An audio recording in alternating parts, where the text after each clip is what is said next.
တတိယကြိမ်ပြည်ထောင်စုလွှတ်တော်ဒုတိယပုံမှန်စီဝေးတသမနေ့ကိုဇူလိုင်လ23ရက်ဒီကနေ့မနက်10:00နာရီမှာနေပြည်တော်ရှိပြည်ထောင်စုလွှတ်တော်စီဝေးခန်းမမှာကျင်းပရာတက်ရောက်ခွင့်ရှိတဲ့လွှတ်တော်ကိုယ်စားလှယ်960ဦးရှိတဲ့နဲ့943တက်ရောက်ပါတယ်။စီစဉ်ရပြည်ထောင်စုရဲ့ဗန်နာငွေအရာသောရေးဆွဲတင်ပြခြင်းဆိုင်ရာဥပဒေကိုပြင်ဆင်တဲ့ဥပဒေချမ်း2026ခုနှစ်နဲ့ဆက်လင်းပြီးတပိုင်ချင်းစီလိုက်အတည်ပြုရန်အဆိုတင်သွင်းပြီးလွှတ်တော်ရဲ့ဆုံးဖြတ်ရယူပါတယ်။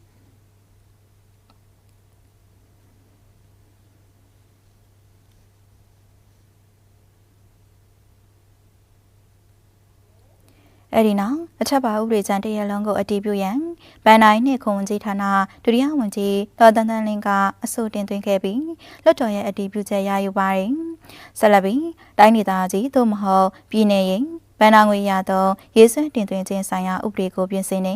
ဥပဒေချမ်း2026ခုနှစ်နဲ့ဆက်လင်းပြီးတပိုင်ချင်းစီလိုက်အတည်ပြုရန်အဆိုတင်သွင်းခဲ့ပြီးလွှတ်တော်ရဲ့ဆုံးဖြတ်ရယူပါတယ်။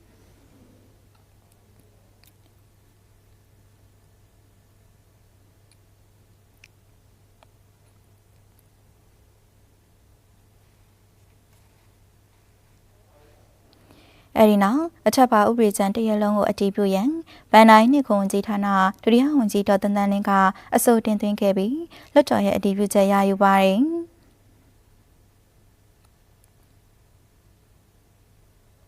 အဲဒီနောက်နိုင်ငံတော်သမ္မတထံမှပေးပို့ထားတဲ့ဒီဇယ်စီ XSD 900 ppm ပုံအထူးကုန်စည်ကုန်သွယ်လုပ်ငန်းခွန်ကင်းလွတ်ခွင့်ထပ်မံတိုးမြင့်ပြီးခွင့်ပြုနိုင်ရေးနဲ့တဘာဝထုတ်ငွေရင် liquefied natural gas ပေါ်ကုန်သွယ်လုပ်ငန်းခွန်ကင်းလွတ်ခွင့်ထပ်မံခွင့်ပြုနိုင်ရေးကိစ္စတို့နဲ့ဆက်လင်းပြီးဗန်နိုင်နှင့်ခွန်ကြီးဌာနဒုတိယဝန်ကြီးဦးဟန်ဝင်းအောင်ကလွှတ်တော်သို့ရှင်းလင်းတင်ပြခဲ့ပြီးဆွေးနွေးလိုတဲ့လွှတ်တော်ကိုယ်စားလှယ်ရှိပါကအမည်စရင်းတင်သွင်းနိုင်ကြောင်းကြေညာပါတယ်။